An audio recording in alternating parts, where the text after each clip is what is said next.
एकादशी पूरे साल में 2 बार आती है। एक श्रावण के महीने में आती है, दूसरी कोषाधिक्रम में आती है। श्रावण के महीने की जो पुत्रदा एकादशी होती है, ये संतान की वृद्धि करने वाली होती है। शंकर जी के मंदिर में जाकर, भगवान शिव के मंदिर में पूजन करके घी का 1 कटोरी में घी और 1 कटोरी में खीर शंकर के सामने रख देते हैं। भगवान शंकर के मंदिर पर चौखट पर घी का दिया लगा देते हैं। शंकर जी की चढ़ी हुई 1 बेलपत्र साथ में रखें और 1 बेलपत्र को उठाकर शंकर जी के मंदिर की चौखट पे ही बैठ कर चबा चबा कर खा लेते हैं। जो 1 बेलपत्र लेकर आए हैं वो अपने पति को खिला देते हैं। कहते हैं पुत्रदा एकादशी के दिन ये कर लेने पर संतान की प्राप्ति हो जाती है, पुत्र की प्राप्ति हो जाती है। ये वो एकादशी जिसके घर में कमाने वाले 2-4 हैं, पैसा तो आ रहा है पर घर में टिक नहीं रहा, डॉक्टर में, पुलिस में, एक्सीडेंट आदि में, कहीं गलत जगह पर व्यसन में अगर पैसा जा रहा है, जुए में, मांसाहार, मदिरा पान, या कहीं आया पैसा आने में कमी नहीं, आ रहा है पर टिक नहीं रहा, रुक नहीं रहा। कोई मांगने आ गया, दे दिया, फिर वहां से अपने पास नहीं आ रहा, अपन कह रहे हैं भैया हमारा पैसा लौटा दो, नहीं आ रहा। तो महाराज शिव महापुराण की कथा कहती है एकादशी के दिन गंगा के जल में मात्र 7 बेलपत्री डालकर जो नंदीश्वर भगवान अर्थात जो शंकर जी के शिवलिंग के सामने नंदी होता है, उस नंदी के चरण पर गंगा का जल चढ़ाकर बेलपत्री शिव पर समर्पित कर देता है, उसके घर में रुपया रुकना चालू हो जाता है। फिर वो गलत जगह पर नहीं जाता, गलत स्थान पर वो धन जाएगा ही नहीं।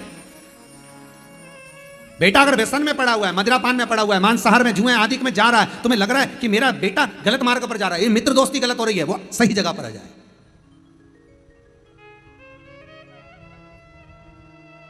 करना एकादशी।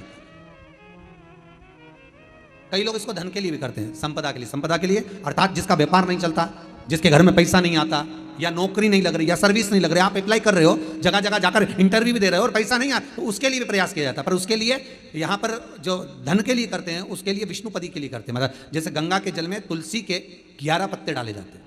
कितने पत्ते डालते हैं? 11 तुलसी के पत्ते डालते हैं, और उसको किसी भी नारायण के मंदिर में, राम कृष्ण शिव, शंकर नहीं, राम कृष्ण, भगवान विष्णु, दत्त आदि जितने नारायण के मंदिर हैं, उस मंदिर में किसी भी पात्र में, एक छोटे से पात्र में उसको भरकर रखी जाते हैं महाराज। उससे भी जॉब, सर्विस, नौकरी में सफलता प्राप्त हो जाती है। परंतु वो भी एकादशी को ही होता है। कुछ देर तक पात्र को रखा जाता है, फिर वही पात्र का जल किसी भी वृक्ष के नीचे डाल दिया जाता है, उससे भी नौकरी के लिए फायदा मिलता है। गंगा का जल कोई साधारण नहीं। भागीरथ बाबा तब साधना में लगे तो उनका हृदय, चित्त, वृत्ति, मन बाबा में लगे। देवराज ने मन लगाया नहीं, और नहीं लगाया, इसके बाद भी बाबा की करुणा देखिए कितनी हुई कि मरा, प्राण छूटे तो शिवधाम मिल गया। और उसके बाद भी बाबा की कितनी कृपा कि शिवधाम में भी जाने के बाद भगवान शंकर की सेवा में तल्लीन। शिव महापुराण की कथा कहती है, एक बिंदुक नाम का ब्राह्मण था जिसकी धर्मपत्नी का नाम चंचुला देवी था। चंचुला की सबसे बड़ी गलती एक थी, पति अगर कमा कर ला रहा है तो पत्नी का फर्ज है कि पूछे ये धन कहां से ला रहे हो, ये पैसा कहां से ला रहे हो, और लेकर आए हो तो इसको सत्कर्म में लगाओ। थोड़ा सा पैसा, 5 रुपये अगर पति कमा के ला रहे हैं तो उसमें से 1 रुपया निकाल लो, 54 निकाल लो। पर 54 भी कहीं सत्कर्म में, कहीं दान में, कहीं पुण्य में, कहीं हो रहा हो, कहीं सत्कर्म, उस जगह पर लगाने का प्रयास करिएगा। 54 निकाल, कमाई का एक भाग थोड़ा सा धर्मपत्नी का फर्ज। धर्मपत्नी कहते क्यों है? क्योंकि वो धर्म के पथ पर लेकर चले, वो धर्मपत्नी।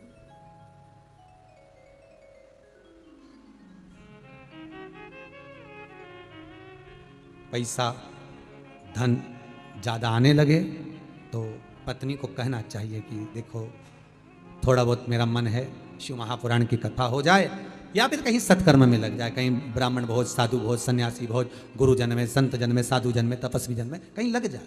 ये धर्मपत्नी है। जहां धर्म जुड़ा हुआ हो वो धर्म। महाराज चंचुला देवी ने पूछा नहीं, पति आ रहा था धन चुरा कर लेकर, पानी में गिर गया, मर गया, प्राण छूट गया। पहले भी शिव पुराण में कहा 3 तरह से मरे हुए व्यक्ति की गति नहीं है, उसको मोक्ष नहीं है। पहला पानी में डूब कर मरा हुआ, दूसरा सर्प के डसे से मरा हुआ, तीसरा स्त्री के हाथ से, नारी के हाथ से मरा हुआ व्यक्ति, इसकी गति नहीं है। मोक्ष नहीं है इसका। इनकी गति केवल एक है, वो है शिव महापुराण की कथा। अगर कोई पानी में डूबकर मर भी गया है तो उसके परिवार का, उसके कुल का व्यक्ति अगर एक बार शंकर की कथा भले यहां आकर ना सुने, टीवी के सामने भी बैठकर सुन रहा है तो भी वो फल देगा, मोबाइल पर सुन रहा है तो भी वो फल देगा। एक अंश हम माताओं से निवेदन करते, बार बार कहते हैं, स्त्री के गर्भ में अगर कोई कुंवारी अवस्था का मर गया, 3 महीना, 4 महीना, 6 महीना, 8 महीना, या जन्म लेने के बाद कुंवारी अवस्था में कोई शांत हो गया हो, कोई मर गया हो, तो महाराज हम बार बार कहते हैं कि जिंदगी में एक बार शिव महापुराण की कथा का रसस्वादन अवश्य करें। जिससे क्यों? क्योंकि शिव पुराण में, अन्य पुराणों में स्पष्ट कहा गया है, कुंवारी अवस्था में मरने वाले का ना तो पिंड होता है, ना तर्पण होता है, ना तिलांजलि होती है, ना ब्राह्मण भोजन करे तो उसका भाग मिलता है, उसको उसका लाभ नहीं मिलता। भले तुम तिलांजलि करो, तर्पण करो, कुछ भी करो, उसका भाग नहीं मिलेगा। उसको भाग कम मिलता है जब उसके परिवार का कोई व्यक्ति शिव महापुराण की कथा का रसस्वादन कर लेता है, कथा श्रवण कर लेता है। कथा सुनने के बाद उसको पिंड भी मिलने लगता है, ब्राह्मण भोज भी मिलने लगता है, उसको सारा सुख प्राप्त होने लगता है, वो जीव की गति हो। यदि कोई बुद्धि से विकलांग हो, विवेक काम नहीं कर रहा,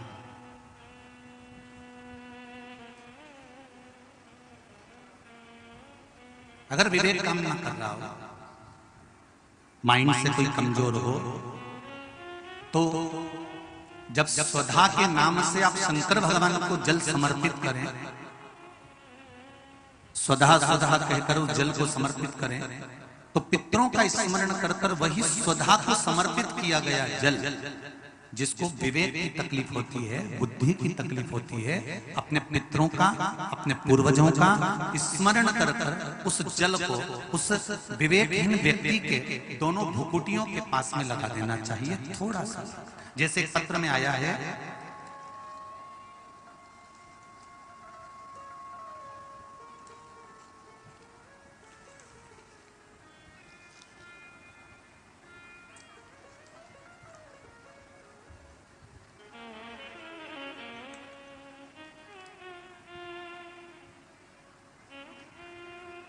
अमन मिश्रा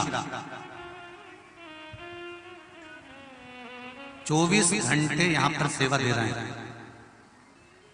कहीं हैं अमन मिश्रा? आप ही हैं? एक बार दोनों हाथ हिला दे। श्री शिवाय नमस्ते। मेरी छोटी बहन मानसिक रूप से असंतुलित है। विज्ञान की सहायता से हर वह कदम उठाया गया जो उठाना चाहिए, सारे चिकित्सकों को दिखाया गया, सारी दवाइयां कराई गई, पर कोई लाभ नहीं मिला। सिर्फ और सिर्फ अगर कुछ थोड़ा सा लाभ देख पाया हूं अपनी बहन पर, तो बिलपत्री मैंने अपनी बहन को सेवन कराना प्रारंभ करा, जिससे अब उसमें थोड़ा सा लाभ देख पा रहा हूं। सही आपने लिखा है पत्र, दोनों हाथ मिला दीजिए। हर हर बैठो बैठो बैठ बैठ। कहां से हो बाबू? यही सिमरी के? बाबा की कृपा हो। अगर मेरे बाबा ने थोड़ा सा भी हाथ पकड़ा है, सारे मेडिकल को दिखाने के बाद भी अगर थोड़ा सा लाभ भी, इंच मात्र का भी अगर दिया है मेरे शंकर ने, तो ये जान लेना, मैं तो यहां तक कहूंगा कि आप अगर शिव महापुराण की कथा तक पहुंचे हो, या आस्था चैनल पर शिव महापुराण की कथा सुन रहे हो, या फेसबुक यूट्यूब पर टाइम निकालकर अगर शिव महापुराण की कथा सुन रहे हो, तो ये मेरा विश्वास कहता है कि शंकर भगवान ने तुम्हारा हाथ पकड़ लिया है, अब वो डूबने नहीं देंगे, ये निश्चित है। कौन आता है सिमली अर्चन में इतनी दूर अपने अपने गांव से? जो आसपास के रहते होंगे वो आ जाते होंगे, व्यापार करने आ जाते होंगे, जिसके यहाँ शादी ब्याह होता होगा तब आते होंगे। कौन आएगा किसी के यहाँ? कौन सुनेगा आस्था चैनल पर कथा? कौन सुनेगा फेसबुक पर कथा? अगर आप ढूंढते ढूंढते भी अगर महापुराण की कथा तक पहुंचे हो, भले आस्था चैनल के माध्यम से सुन रहे हो, फेसबुक यूट्यूब के माध्यम से सुन रहे हो, चाहे इस पंडाल में सुन रहे हो, आप ढूंढते हुए भी अगर शंकर की कथा तक पहुंचे हो, तो जरूर मेरे देवाधिदेव महादेव को कुछ अच्छा करना होगा। इसलिए तुमको खींच कर यहाँ तक बुला लिया, नहीं तो बहुत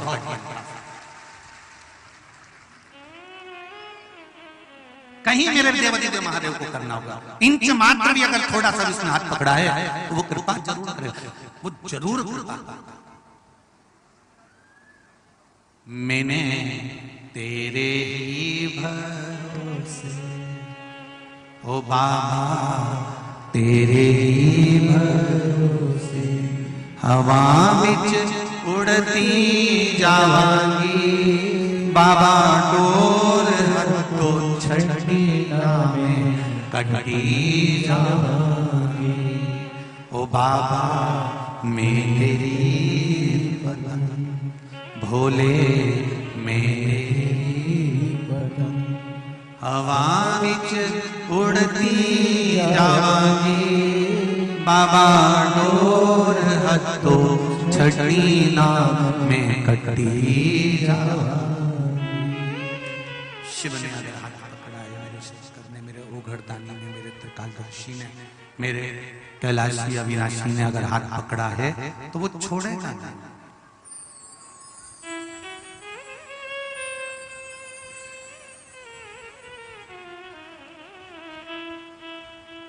एकादशी के दिन अगर जल चढ़ाने जाओ तो 3 बार मुख से बोलिएगा। फिर से बोलो एक बार, स्वधा स्वधा स्वधा।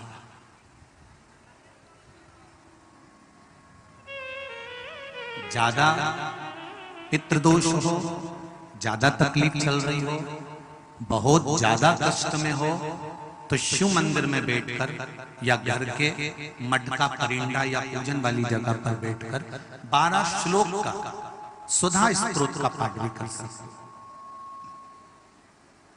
ये पार्वती जी की नानी जी सुधा।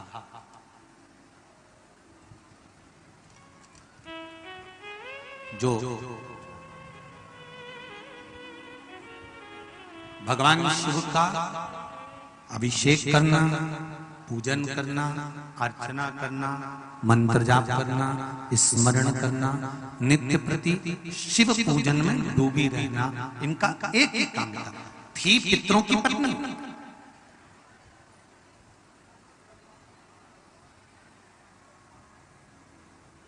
हैं पितरों की पत्नी, पर भक्ति में इनका बल बड़ा प्रबल था। एकादशी व्रत का सबसे पहला नियम है कि आप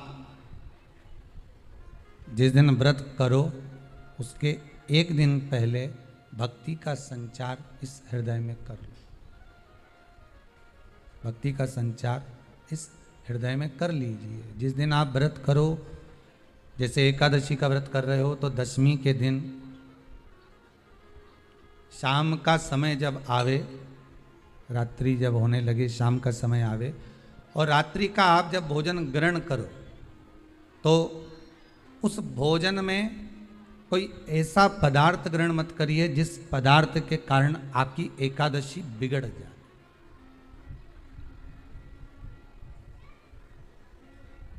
कोई बेकार भोजन हमें ग्रहण नहीं करना, श्रेष्ठ भोजन ग्रहण करिए दशमी के। और एकादशी का दूसरा नियम बहुत ध्यान से सुनिएगा। जिस दिन आपकी एकादशी का व्रत हो उस दिन प्रयास करिएगा कि अपने हाथ से किसी भी वृक्ष की कोई पत्ती टूटे ना। अपने हाथ से किसी भी वृक्ष की, पौधे की, किसी भी वृक्ष की पत्ती अपने हाथ से ना टूटे। बहुत ध्यान दीजिएगा महाराज। एकादशी का ये दूसरा नियम है कि अपने हाथ से किसी पौधे की, किसी वृक्ष की, किसी डाली की कोई पत्ती टूटे ना, कोई पत्ती ना टूटे, इसका प्रयास करिए।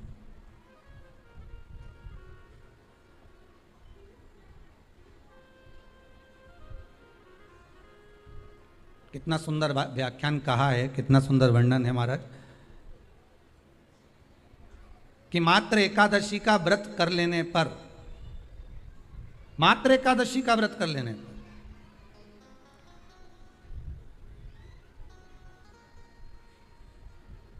जो पूर्व में किया गया हमारा पाप कर्म है, हमने किसी जीव की हत्या करी है, हमने किसी को कष्ट प्रदान करा है, हमने किसी को अपशब्द कहा है, हमने किसी को ताने दिए, हमने किसी को आड़ा टेढ़ा कहा है, हमने किसी को गालियां दे दी है, मात्र एकादशी का व्रत ही कर लेने पर ये सारे जो दोष हैं वो समाप्त हो जाते हैं।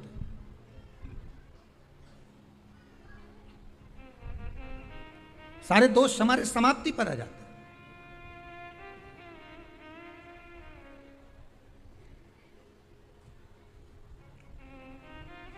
अब एक विचार करिएगा थोड़ा सा अपने मन में, अपने चित्त में, अपनी वृत्ति में एक बात उतारिएगा, एक अपने मन में एक बात को उतार कर रखिएगा कि आप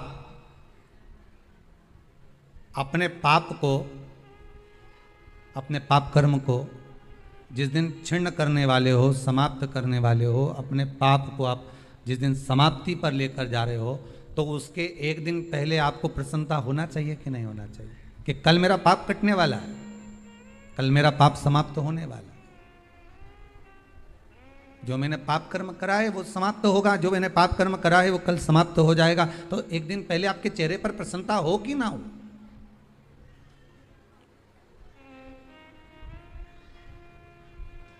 और चेहरे पर वो प्रसन्नता आपके आना चाहिए कि कल मेरा एकादशी का व्रत है, आज दशमी है, कल एकादशी का व्रत है, तो कल मेरी जब एकादशी का व्रत रहेगा तो मेरा ना जाने कितना कितना पाप, कितना असत्य, कितना झूठ, कितना प्रपंच वो समाप्त हो जाएगा। इसमें मुझे प्रसन्नता हो, इसमें मुझे आनंदता हो।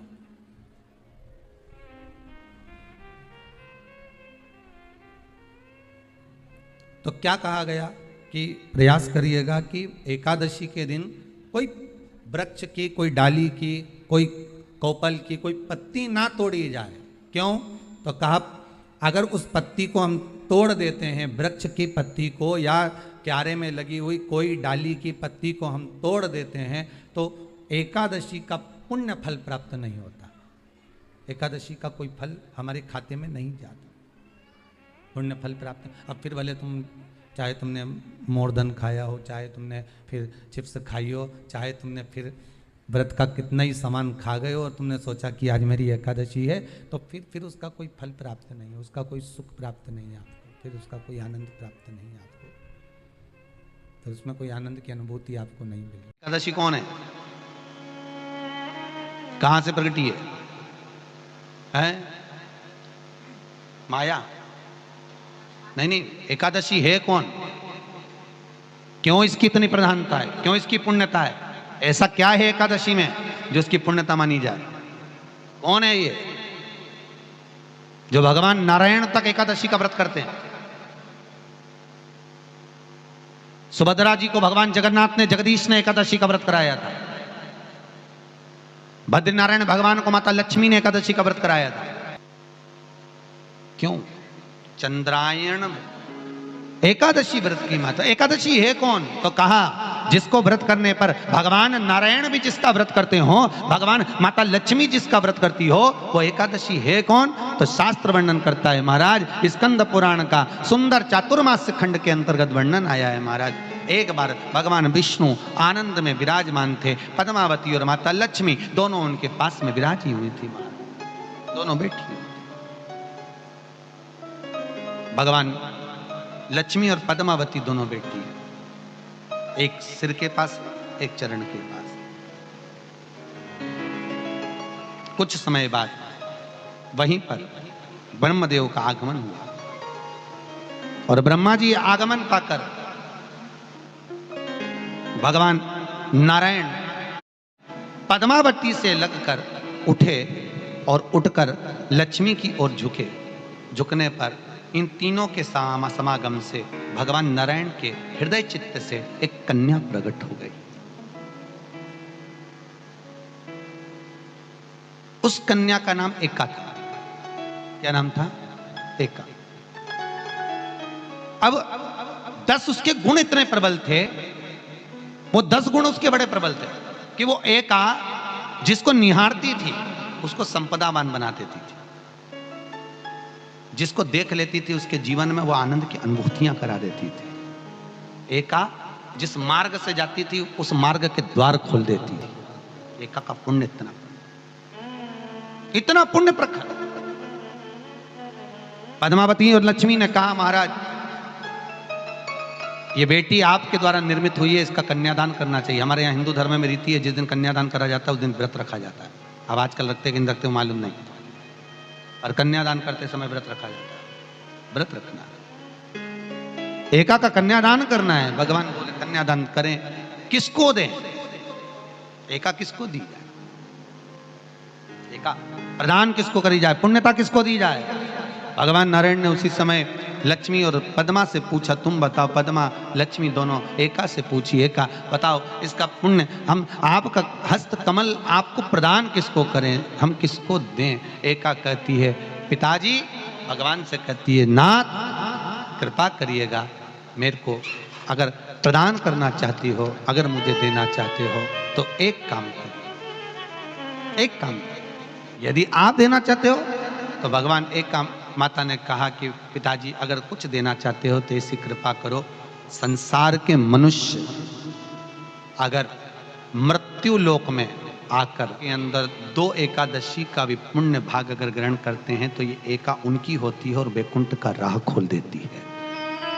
इनके जाने से पहले अगर मैं प्रवेश करती हुई जाऊंगी और इनके मार्ग को सुलभ बनाती हुई जाऊंगी, वो एका 10 गुण के कारण एका